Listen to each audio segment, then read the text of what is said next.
වියදම් පාලනය කරන්න නම් අනිවාර්යයෙන් මේක කරන්න වෙනවා. ප්‍රශ්නයක් අහනවා ආයෙත්. ගිය මාසේ පඩිය සම්පූර්ණයෙන්ම වියදම් කරපු තාලේ 100ක් කියන්න පුළුවන් කවුද ඉන්නේ? පුළුවන් බෑ. මැද කියන්න පුළුවන් කවුරුත් ඉන්නවද? අපේ රෝණ මහතුරු දෙන්නෙක් තුන්දෙනෙක් ඉන්නවා. කියන්න පුළුවන්ද?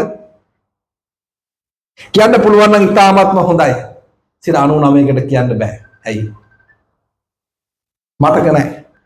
ඕක තමයි ප්‍රශ්නේ. මේ සාර්ථක වෙන්න යන ගමනේ අපට තියෙන අමාරුව. අපි කරන්නේ නැතිම වැඩේ තමයි ඕක. ඒ නිසා මම යෝජනා කරනවා එදිනෙදා වියදම් ටික ලයිස්තුගත කරගන්න. ලයිස්තුගත කරගන්න. උදේ ඉඳලා 8 ඉඳලා 5 වෙනකම් වැඩ කරලා ගෙදර ගිහිල්ලා මේ වියදම් ටික ලයිස්තුගත කරන්න ගියාට පස්සේ පොඩි එක ආඬනවා එහෙම රයිට් වයිෆ් ගෙන් මේව ගේන්න කියලා එන ගමන් මග දිගට කියන ඔක්කොමත් එක්කලා කරන්න අමාරුයි තමයි. මමත් ඔයගොල්ලෝ වගේ රස්සාවක් කරන කෙනෙක්. මට පොඩියෝ 3 දෙනෙක් ඉන්නවා. රයිට් ඔක්කොම රාජකාරී ටිකක් කරලා ගෙදර ගිහිල්ලා මමත් ওই වැඩේ කරනවා හැබැයි. මගේ කරන්න ක්‍රමයක් හදලා තියෙනවා. මගේ සිස්ටම් එකක් හදලා තියෙනවා. සිස්ටම් එක කොහොමද? මගේ ලොකු දුව උසස් පෙළ කරන්නේ දෙවනිය පහ වසරේ ඉන්නේ පොඩි එකා අවුරුදු 1 වසරේ ඉන්නේ. පොඩි එකාගෙන් වැඩක් ගන්න බෑ. අනිත් දෙකෙම මම වැඩ ගන්නවා. තව ලොකු එක්කෙනෙක් ඉන්නවා වයිෆ් එයාගෙනුත් වැඩ ගන්නවා. මගේ ක්‍රමය මේකයි. මම කඩෙන් ගන්න හැම වඩුවටම බිලක් ඉල්ල ගන්නවා. බිලක් ඉල්ල ගන්නවා. සමහර දේවල්ට බිල් දෙන්නේ නැහැ නේ. දැන් කඩේ පාරයින් පොල් ටිකක් ගත්තොත් බිල් දෙන්නේ නැහැ මට. ඒව මට මතකයි හැමදාම ගොඩක් ගන්න නැහැ නේ. ගියේ ගමන් අවුරුදු 5 කියලා එනවා පොතකුත් අරගෙන තාත්තේ අද මොනවද ගත්තේ බිල්. බිල් ටික යට දුන්නාම හරියි. පොතක් අරන් එන්නේ බිල් නැති බඩු තියෙනවනේ. ඒ ටික ලියා ගන්න. අද එලවල් වලට මෙච්චරක් ගියා. බෝංචි කිලෝ එකට රුපියල් 480යි. රයිට් කැරට් වලට මෙච්චරයි. කැරට් මේ දවස්වල එන ගණන් 1000 ගණක් කියලා. මාළු මිස් 1300යි. රයිට්. පොල් ගෙඩිය දැන් පොඩ්ඩක් ගාන අඩු වෙලා දැන් 200ට තියෙනවා 250ටත් ගියා. ඒ ඔක්කොම ලියා ගන්නවා. එයා ගිහිල්ලා අක්කට දෙනවා. අක්කා මොකද කරන්නේ?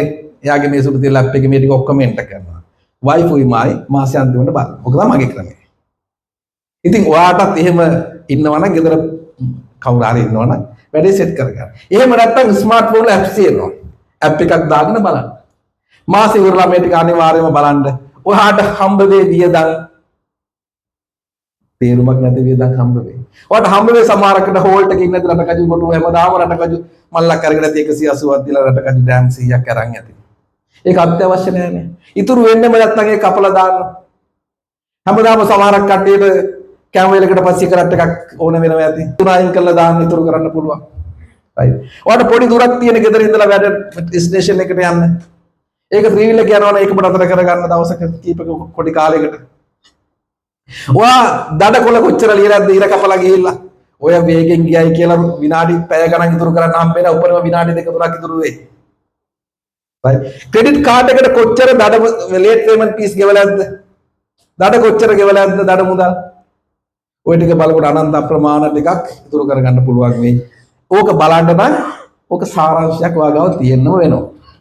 මේම හැදුවට පස්සේ මේ තියෙන බකට්ස් එක විදියට එම හදලා ප්ලෑන් එකක් හදාගන්න දැන් ලබන මාසේ මාර්තු මාසේ හදලා විස්තරාත්මක බලව ඊට පස්සේ ඔයා දන්නවා ලබන මාසේ ඉඳලා යන වියදම් ටික කොහොමද කියලා. ඒට අමතරව තව තියෙන්න පුළුවන් අප්‍රේල් මාස විශේෂයෙන් එන වියදම් ටිකක් තියෙන්න පුළුවන් ඒවා දාලා මේ විදිහට හදාගන්න 10.55 10 විදිහට මේ විදිහට හදාගෙන මේ බජට් එකක් හදාගෙන යන්න. එතකොට කරන්න පුළුවන් මේක. අමාරුයි තමයි කරොත් වැඩේ ගොඩ දාන්න පුළුවන්.